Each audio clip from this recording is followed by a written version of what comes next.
What I think it is the traditions, the traditional martial arts. The traditional martial arts were taught by traditional martial artists that didn't teach the tradition.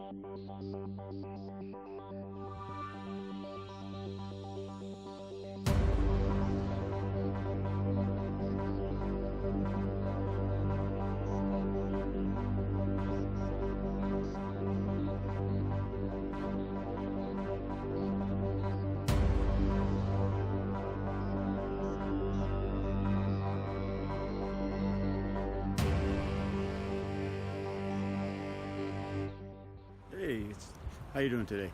We're out here on the harbor.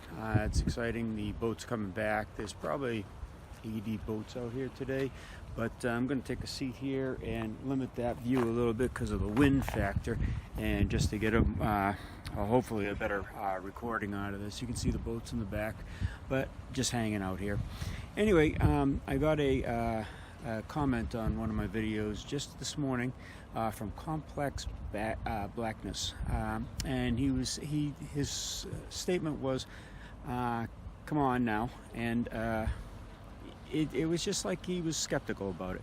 And it was a series I did for knockouts in the clinch, and we were doing quick knockouts, and you really couldn't see anything except for people falling in that video. And what wasn't detailed was what we were doing. But to me, for people to be so naive of Kyusho these days and his capabilities is just quite perplexing to me. As a matter of fact, I mean, what is so difficult to understand about striking a nerve and causing a physical dysfunction and pain and a loss of coherent thought? Let's say you strike your funny bone. Everybody's been through it, okay? And they go through all those gyrations and screaming and loss of motor control in their hand. So what's so hard to understand about striking a nerve causing that in a person? Everybody believes in the rear naked choke. You can knock a person out in 3 seconds, 5 seconds. Depends on your choke, depends on your skill level with it. So what's so hard to understand about sticking your thumb on the internal carotid artery to stop the blood flow to the brain? Okay, just as easy.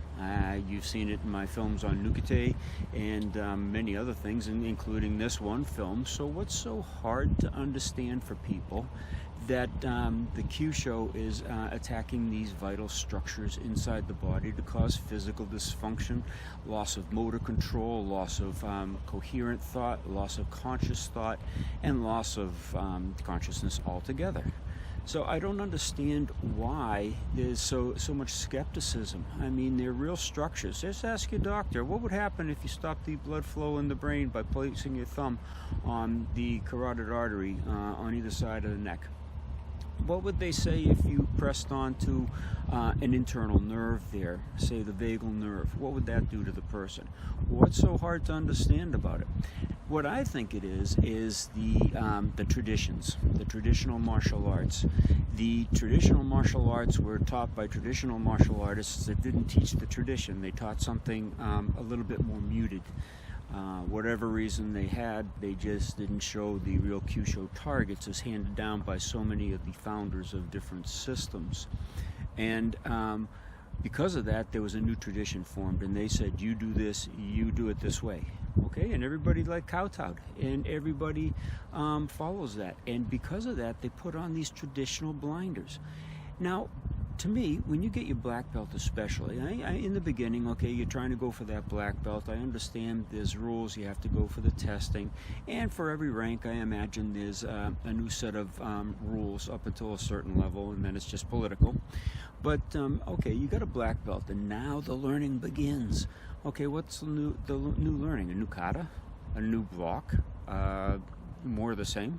Okay, it's the same thing. There was more meaning into it. So if the learning is supposed to start at black belt, then why is it that they're not taught anything different? Just another set of moves, just another set of the same moves over and over again. Isn't there supposed to be research? Isn't this supposed to be a personal quest to go deeper into the martial arts. Otherwise, who cares what a second degree is? Who cares what a third, fourth, fifth, sixth, and up is if you get no value from it? If you get the black belt, then okay, you're a black belt. Okay, that means something to a lot of people. It meant it to me. All right, still means it to me. I'm proud that I was a black belt and I am a black belt. But there was no more learning to be had. The systems, they just cut down. And there was nothing except for, okay, here's another kata, or here's another set of combinations or techniques that you have to do. And it just didn't make sense to me. So the research was what I was after. I wanted to know what the realities were. I wanted to know if the myths were true. And hey, they were. Okay, it's not mythical to be able to knock a person unconscious by striking them on the trigeminal nerve, for example, that affects the brainstem and the consciousness of the person, because the brainstem is where the conscious thought is. It's where your sleep centers is. So if you can stimulate that enough to set you into that particular mode of sleep, and it doesn't make any sense to doubt that. All right, but again, don't ask your martial arts instructor. They're not going to tell you. Go ask your doctor. Go ask your doctor what would striking the trigeminal nerve do, what striking the occipital nerve will do, what striking the carotid artery would do, or the carotid sinus itself. What about the aortic arch? What happens if you put pressure on the aortic arch? What's that going to do to you? It's all in kata, it's all in karate, it's all what's been written by the original founders, but people still doubt it.